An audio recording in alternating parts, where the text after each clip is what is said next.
2021 training camp. We invite you all down 7 o'clock at Lincoln Financial Field, and it concludes what is going to be a great week of Eagles football. We welcome you in, everyone, to our continuing coverage of Philadelphia Eagles Training Camp 2021, presented by DraftKings. Dave Spadaro, Eagles Insider, along with Fran Duffy. Good morning, Fran. Morning, Dave. Big week here. We got the pads going on Tuesday. Good week of practice. Players' Day off Friday. Harold Carmichael inducted into the Hall of Fame on Saturday in Canton, Ohio. And then, of course, we head to Lincoln Financial Field for the public practice. Fans, we want you down there. You want to be down there. It is a great, great time. And what a wonderful way to spend an evening with your family at Lincoln Financial Field.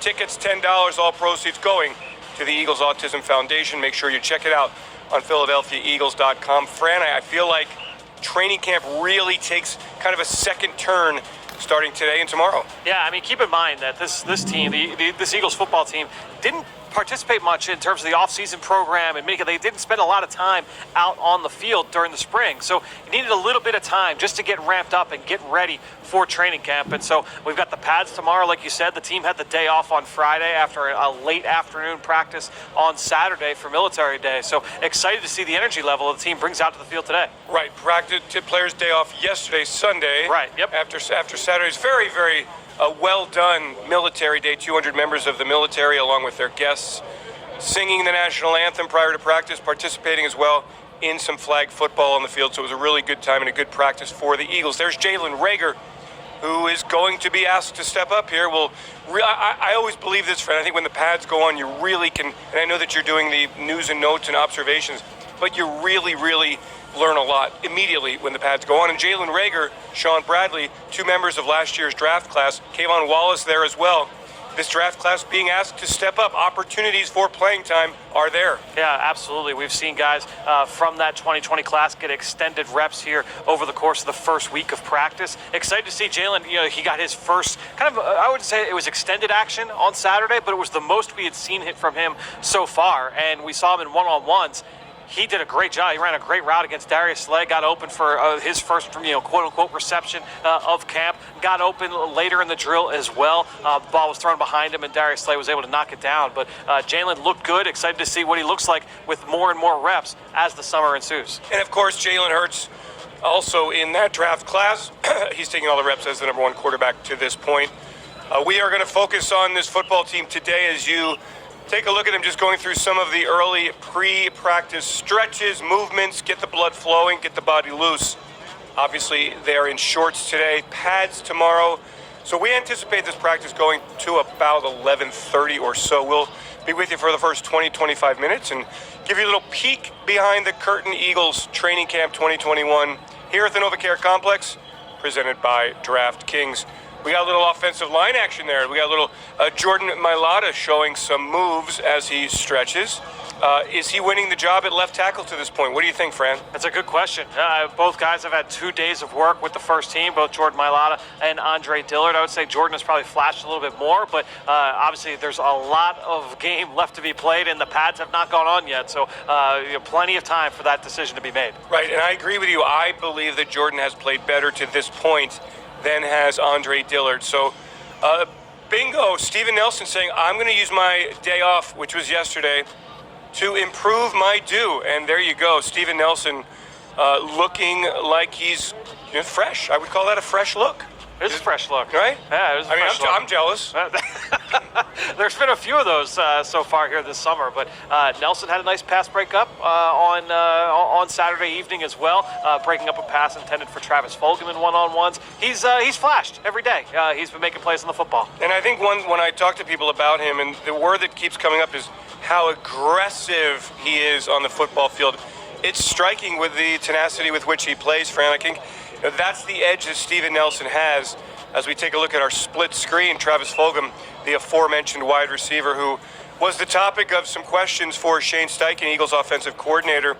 Everybody trying to figure out which is which with Travis Fulgham, the one who dominated for 4 weeks in 2020 or the one who finished the season last year really without a lot of production, playing time, or a role. So he's been seeing a lot of Steven Nelson in this camp. I think that's good for both players. No question, and it's good for Fulgham to be able to get that kind of that amount of reps against a seasoned corner like Nelson, and Nelson being able to see a very physically gifted wide receiver in Travis Fulgham. And whenever you talk to any of the coaches, they'll always say, look, it's up to us to try and figure out, can we get that 4-game stretch? How do we best pull that production out of Travis Fulgham? That's been a big topic here this offseason.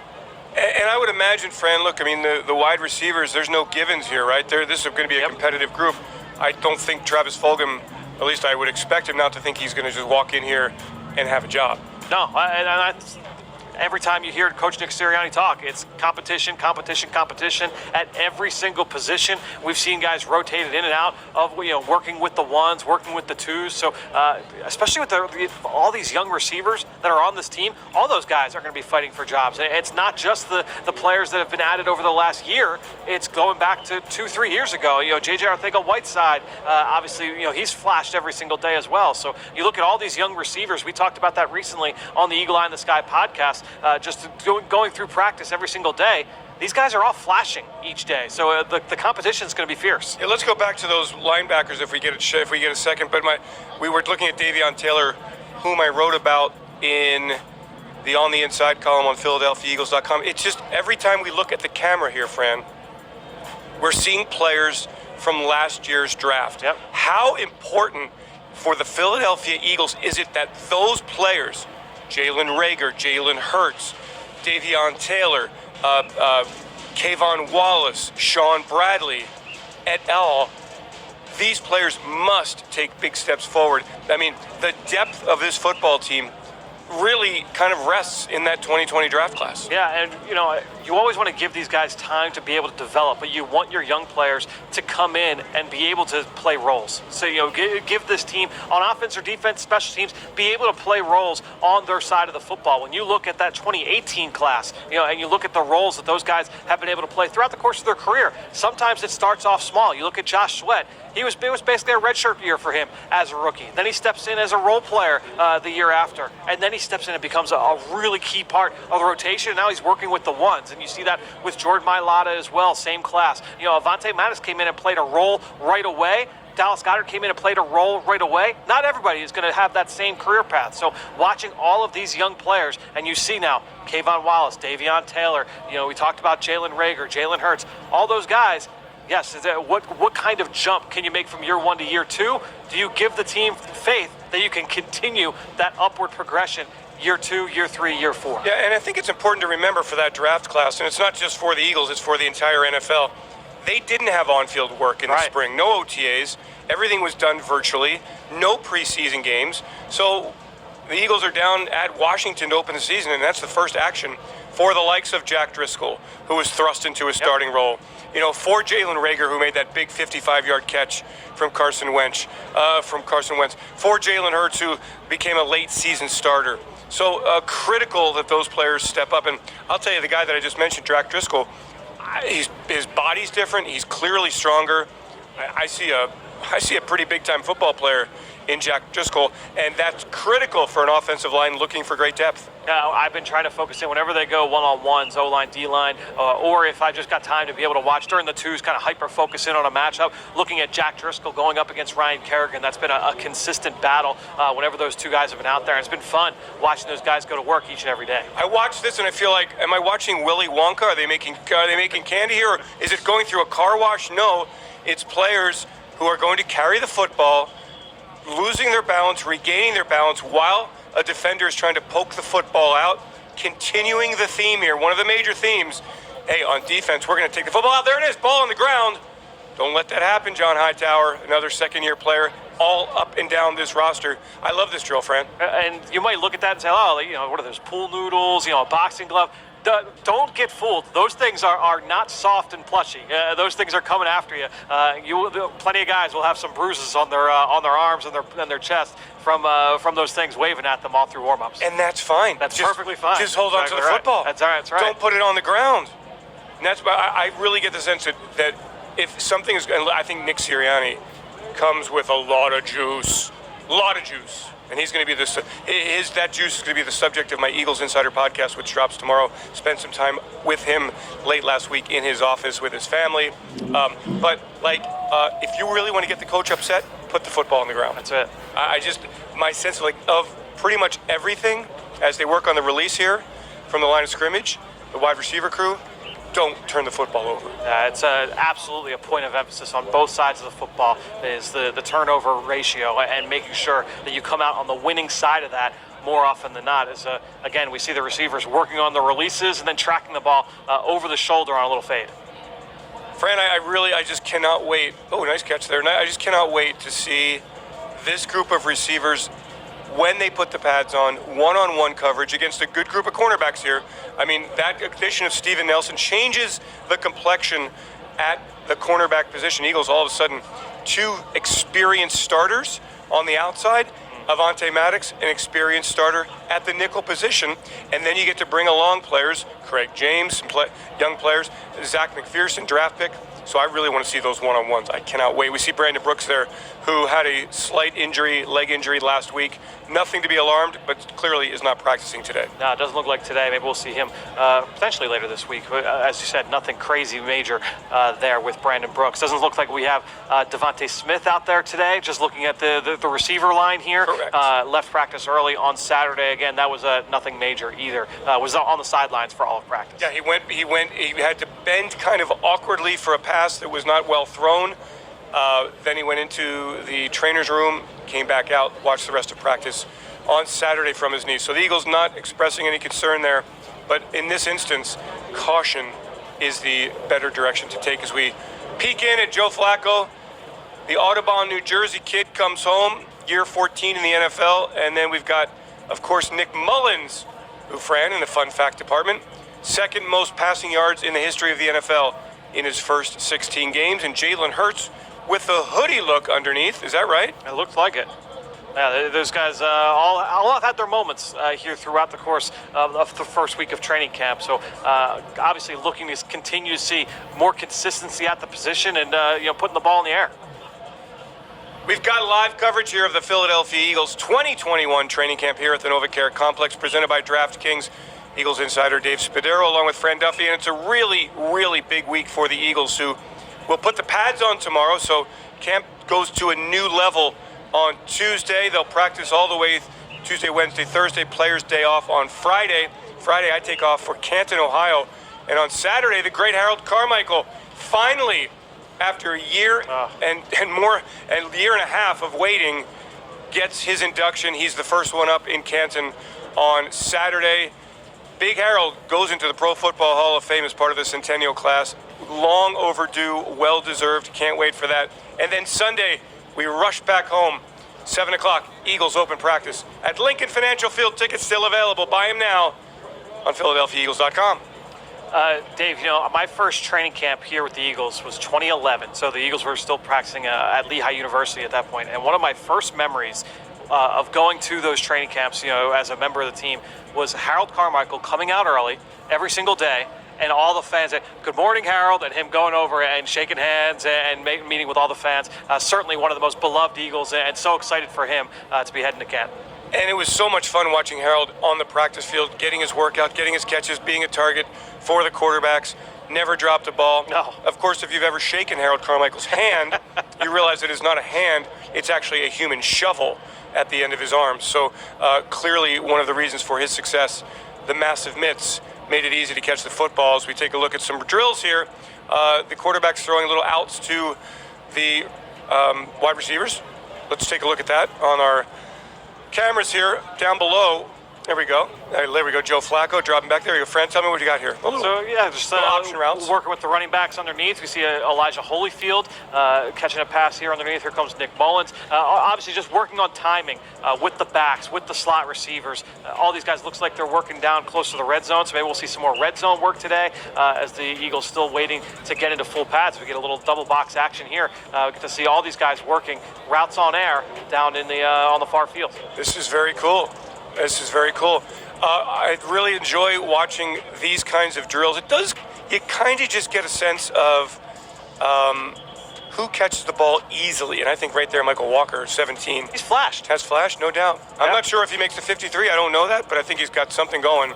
And he's really tenacious. And I'm going to look forward to seeing him in preseason games. I think he's somebody who's going to get open, who's going to catch the football for you. And Adrian Killins with a nice one-handed grab there. A guy that's played running back and wide receiver over his career. And that kid's got some juice. Yeah, he can really, really run.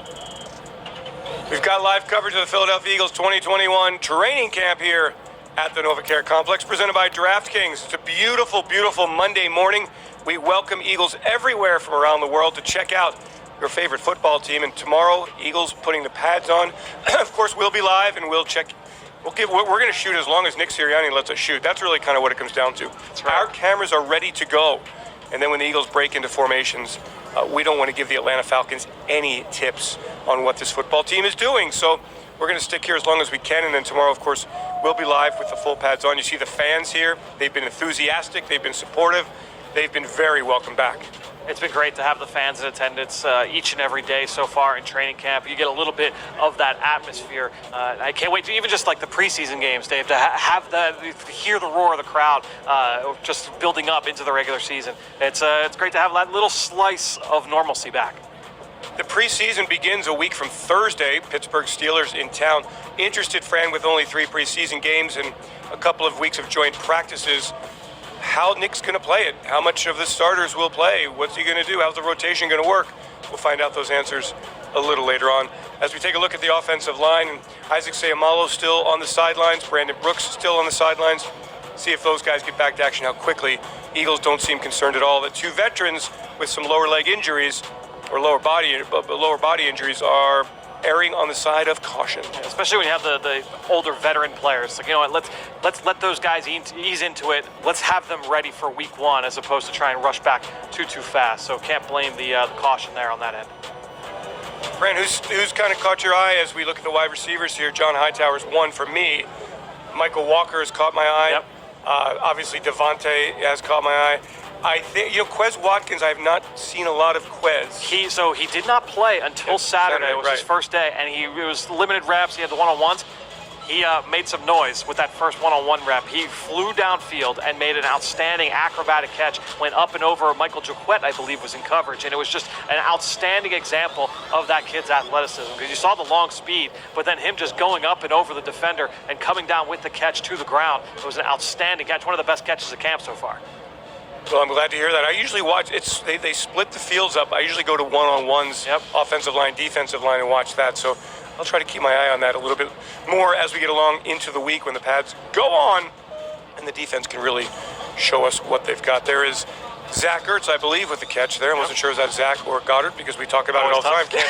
Can't tell the difference. Greg Ward, they have a little competition inside, and I think Greg is fine with that. He's certainly an accomplished player. 50 receptions for the Eagles last season, and very much at home in the slot. And J.J. Arcega-Whiteside getting a lot of reps in the slot as well. He's made catches every day, whether it's been over the shoulder, creating separation. He's really come along as a route runner. The technical aspect of the position we've seen him make steps each and every year, and this is the best he's looked, to be honest. We'll see. I mean, JJ, again, one of those players who's not going to get a job just by showing up. No doubt. 2 tough seasons since he's been a second-round draft pick in 2019. So hopefully this is the year that JJ really puts it all together for this Eagles offense. We talked about Travis Fulgham, very talented. Consistency is the key for Travis Fulgham. Got to do it every day during that playing time and those looks in games. We see John Hightower there. He had a long catch and run. I believe it was on Friday's practice, crossing route, and you just saw the extra gear to be able to pull away from the defense, and that's certainly something that he brings to the table. Name a player that nobody knows about who's caught your eye. I'll go with okay, so defensively, I'll say T.Y. Mcgill is a player that has really kind of flashed. He's been up and down off the roster over the last couple of years, really quick and really active, just always chasing the football as a defensive tackle. He's been working mostly with the second team, it appears, and he's just been a lot of fun to watch. And then you talked about the O-line, D-line one-on-ones. A guy that's caught my eye every time they've done that drill has been Luke Driga, the backup center, the second-year center, undrafted free agent out of Western Michigan. Yeah, I like Luke Driga. You and I talked about him at practice the other day. I'm going to go with a little different. I mean, people are talking about him, but I really like Kenneth Gainwell. I like what the Eagles are doing with him. I think that it's going to be fun to see how they incorporate him into the offense. Shane Steichen this morning talking about we're going to tailor the offense around the players' skills. We're going to cater to their skills, to what they do well. And what Gainwell does well, very soft hands, shifts into gear quickly after making the catch, and can move around the formation and create really favorable matchups. Looking forward to seeing what he does in that role. I'll reserve judgment on defense, but I know that Davion Taylor has taken a big step, and I think that's really important after a tough rookie season. Played just 32 snaps on defense last year, really benefiting from hands-on, kind of taking the next step in his progression, learning from his mistakes on the field. And everybody obviously in shorts up to this point, with no pads, as you said, until tomorrow. So with a lot of plays on the perimeter, screen game, outside runs, he has really shown up with his speed and his range. He just moves at a different speed than everybody else out there on the field. So getting a chance to watch him over the first few days, because I don't believe he practiced on Saturday, if I remember right, but the first few days he really flashed. And Jalen Reagor brings it in, shows some burst, and that's why the Eagles wanted him in the first round in 2020. Put the football in his hands, and he's dangerous. We saw that with that punt return last year for the touchdown. Right. The kick return, or the touchdown reception as well. Really bright future for Jalen. Again, consistency, availability, all of that key. It's live coverage of the Philadelphia Eagles 2021 training camp from the NovaCare Complex, presented by DraftKings. And a reminder, Sunday, 7 o'clock, we would love to see you down at Lincoln Financial Field. The Eagles open practice. You are welcome. Everybody, great family time. Take a look at the Philadelphia Eagles start to finish in their training camp practice. Tickets $10, available on PhiladelphiaEagles.com. All proceeds go to Eagles Autism Foundation. And Eagles Autism Challenge, August 21st. Yep. That's a big weekend. 21st is the Eagles Autism Challenge. August 22nd, that's Sunday, the second and final open to the public practice at Lincoln Financial Field. Huge weekend as we see wide receivers and tight ends still running some routes on air here. Zach Ertz running the little stop route. Yeah, healthy. Good to see Zach Ertz healthy after an injury-plagued 2020 season. And Ertz, of course, has been obviously in the news a lot. But here he is, practicing, durable, very productive in practice. Fran, I mean, he's just somebody who, he just gets open. And you know that if you throw it to him, he's going to be terrific. Now, he's got 525 receptions. I think that's what it is, total in his career. Harold Carmichael, 589. So wait, he's way more than 40. He's, what does that mean? Is that, 74? No, let's not embarrass ourselves. Yeah, that's what we're trying to do. 89 minus 25. Stick to football, Fran. Stick to football. 90 minus 25 is what? 65, right? 64 catches away. I thought it was 40 catches away. Wait, what am I looking at? My younger sister's a math teacher. No, I am wrong. Okay, he's got 561 catches in his career. So he's 89 minus 61, right? This is horribly embarrassing. I'm going to blame Fran. Nice catch by JJ there. He's got 561 catches. So you do the math. He needs to get to 590. So he needs what? He needs 29 catches to pass Harold Carmichael? There you go. All right. Oh, well. Anyway, embarrassing ourselves with our mathematics skills here. Dave Spadaro and Fran Duffy, thanking you so much for joining us here on our continuing coverage of Philadelphia Eagles Training Camp 2021, presented by Draft.